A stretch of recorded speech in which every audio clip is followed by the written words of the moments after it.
So hey guys, so today I'm going to do a giveaway on those splash guards right here that I did my last video on. You know, I don't have really any use for them since I have this OEM ones and I kind of have the screws stripped a little bit in the rear, so I don't have to deal with switching them out.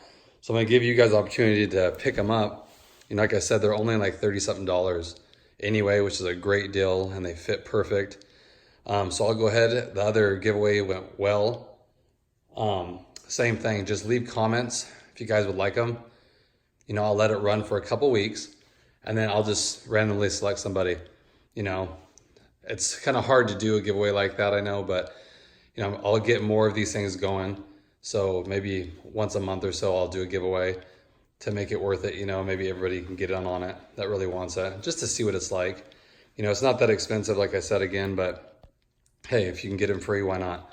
You know, and I don't need them sitting around here, you know, and to help somebody out that can use them. So like I said, I highly recommend getting them. So just leave a comment in the sections below, you know, and I'll let it go for a couple weeks and then I will ship them out to somebody.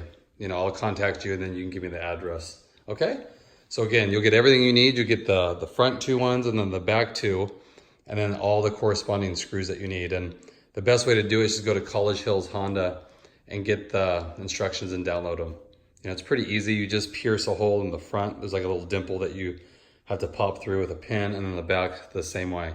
You just pop a little hole through it, and it just helps when you screw in. And I think each corner has one hole you gotta make, you know, and then you kind of, like they have self-tapping screws. So this makes it easy. And the rest just have corresponding holes already. You know, it's pretty straightforward. So again, hope someone can get on this and help you guys out. And I will talk to you guys later. Thanks.